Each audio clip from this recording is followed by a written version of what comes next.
It's me, Dan the Man with the Bible. And it means a lot to me that you're here. I know there's a lot of other YouTubers out there, and they got fancy stuff like a green screen and a microphone and the words and the music. I don't have any of that yet. Not yet. I will, but not yet. And right now I'm just in the closet. So thank you so much for being here. Please show support for me by liking the video or subscribing to the channel.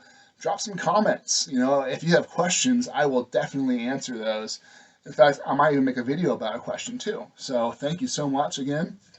And this video is going to be a kickoff for a whole reboot of my channel. So if you've been here before, thank you for your support. I'm going to reboot this whole thing. Thank you so much again. You know, the best way I found to tell my story is to compare it something like this. Let's say there is an ocean, right? It's wavy. Those are my waves. Pretty good. There's a shore, and then there's God on the shore, okay? This is God. He's on the shore. And I'm out here in the world, all right? There's me, and I'm with like a bunch of other people out there in the world. And I grew up in the church. I was dedicated as a baby in a church. And right now I'm just kind of out here waiting, just kind of floating around. And I knew what I was supposed to do. I knew that I was supposed to raise my hand when they said, "Do you accept Jesus?" But I never understood why I could never love God. And the Bible says it best, actually. It says it in 1 John 2:15 through 17. It says, "Do not love this world, nor the things it has to offer you. For when you love the world, you do not have the love of God in you. For the world offers only craving for physical pleasure, a craving for everything we see, and pride in our achievements and possessions. They are not from God. They are from this world." So my problem was, growing up through high school, growing up from a baby to high school, I basically loved the world more than I loved God. That's actually a pretty common thing. And that love for the world, for physical pleasure, for pride, squeezed the love of God out of me. Well, when I graduated, I went from just wading around in the water, I went to college, and I was dragged under the surface into the ocean of the world. It says in James 14 through 16, "But we are tempted when we are drawn away and trapped by our own evil desires. Then our evil desire conceives, and we give birth to sin. And sin, when it is full grown, gives birth to death." So here's how it went down. Basically, I went off. I had a desire to have sex, to do drugs, to drink. I had a desire to do all kinds of things that were new to me. Those desires conceived in me like a baby, and then they gave birth to sin because I let it. I let it through my mind, which we'll call the womb. It planted there as a desire, gave birth to sin constantly. That went on for years. That went on for way after college. I got my own place, had my own apartment. I was still having these temptations, which led to desires, which conceived, gave birth to sin. Okay? That was my life, giving birth to sin. And it got to the point where I was sinking deeper and deeper and deeper into this ocean. And the deeper you get into the ocean, the darker it gets too, because the light waves don't travel that far. It says in John 3:19 through 20, "Jesus, the light, has come into the world." There. People love the darkness rather than the light because their deeds are evil. Those who do evil things hate the light and do not come to Jesus because they do not want their evil deeds to be shown up. That was me.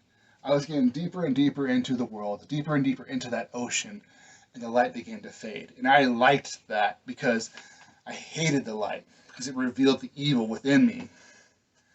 Eventually, as the years go on, I was getting lonely, and so I got married and I started a family. And at that point in my life, I had pushed the light out altogether. I didn't want anything to do with God. I had grown bitter towards God. But I wanted peace and wisdom for my family. But I was being controlled by sin. I kept giving birth to sin because of those evil desires that conceived in me. It's really hard to have wisdom and peace without that. So I started looking for that elsewhere. I was practicing other religions, other beliefs. I was looking into philosophy so I could find wisdom and peace. It says in Romans 8:6, letting your sinful nature control your mind leads to death, but being led by the Spirit leads to life and peace. I was being controlled by my nature, by my sin nature. So it eventually led to death. It led to the death of my marriage. It led to the death of my family life. It led to the death of any job I tried to have. So, eventually I forgot there was a light altogether. I was so deep in this ocean that it was nothing but coldness and darkness. And, divers need special tools to know which way is up when they're down there because there's no light. That's how I was as well. It says in 2 Corinthians 4:3-4, the good news we preach is hidden behind a veil. It is hidden from people who are perishing. Satan, who is the god of this world, has blinded the minds of who don't believe. They are unable to see the glorious light of the good news. They don't understand the message of Christ. Because, guys, I believed I was a beast at that point. This had been years and years and years later, several years after I left the church. And I was convinced that I was a beast. Like it says in Psalms, when my heart was grieved and my spirit embittered, I was senseless and ignorant. I was a brute beast before you. And I thought that my job, the point of my life, was to resist my beast-like urges, to not live like an animal, constantly wanting to please my mind by getting high, constantly wanting to have sexual gratification. Eventually, I lost consciousness to my sin. I lost consciousness in this ocean that I was so deep in. I was just being pulled around to wherever sin wanted me to go. It says in Ephesians, the minds are full of darkness. Their minds are full of darkness. They wander far from the life of God gives because they have closed their minds and hardened their hearts against Him. They have no sense of shame. They live for lustful pleasure and eagerly practice every kind of impurity. That was me. My mind was so full of darkness, guys. I had no sense of shame. I only lived for lustful pleasure and eagerly practiced it with impurity, which I wasn't getting because I was married and I had kids, but I was still giving birth to sin. In fact, remember what sin does when it's fully grown? Gives birth to death. And that's exactly where I was. I would sit on the edge of my bed and I would look at the shelf in my closet, which there was a pistol case there. And I would just imagine putting that pistol and just... I never did. Because I loved my kids and I didn't want them to grow up without a dad. Okay, and I think the love for my kids is what saved my life in those times, in those dark, dark times. But here's the thing. One day, I got so enraged that I punched a door and I broke my hand. There was actually a scar, right? You can barely see it from the camera, but there's a little red dot right there. They put a metal pin into my bone to hold it straight. Anyway, that was the moment when I broke my hand. I was looking at my hand. It was deformed and just broken. And I think God revealed something to me there. He said, you are also like this hand. I didn't hear him, but I just felt it. Like, this is me. I am lost and I am broken. What is wrong with me? And that was the moment that God, He threw a net.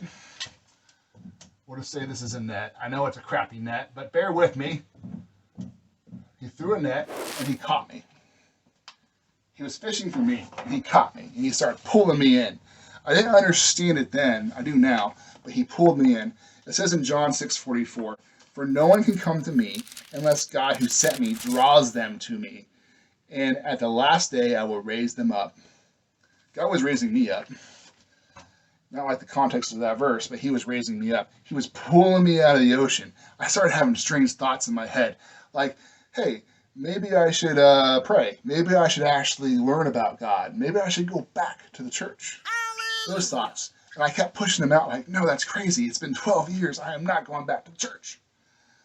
Anyway, that prepared my heart for one night when I came across someone reading the Bible. And I ended up reading Psalm 119 with them. And I read words like, "Open my eyes that I may see wonderful things in your law. I am laid low in the dust. Preserve my life according to your word. Turn my eyes away from worthless things.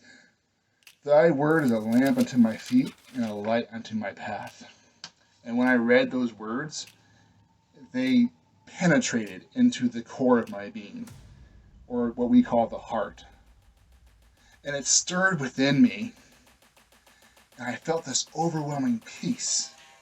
I realized that God's word was the answer. And I read the Bible for like 4 more hours that night. My life changed that night because I read those kind of words. And for the next months, I began just reading the book of John, the Gospel of John. And I was starving for the word. The Lord had shown me the light. I was seeing the light in the ocean. He got me to the point in the ocean where I saw the light again. And I started swimming again. I was like, "Oh yes, please, give me that light. I need to see. I need to breathe." And for months, I did nothing but read the Bible, pray, listen to sermons. For months, I didn't watch TV. I didn't listen to music. I didn't play video games. I was starving for that word. And I read about Jesus in the Gospel of John, because John spent 3 years with Jesus. And he records what Jesus did, what Jesus said, what people thought of him. Like it's a detailed account about Jesus. And it says in Romans 10:17, "So faith comes from hearing, that is, hearing the good news about Christ." So when I heard the news about Christ, I got faith. And when I got faith, that was the moment that God took that net and he pulled it onto shore. He pulled me right out of the ocean. And I was on the shore. And I was born spiritually that day, the moment that I got faith. It says in John 1:12 through 13, "They are reborn, not with a physical birth resulting from human passion or plan, but a birth that comes from God." I was born from God.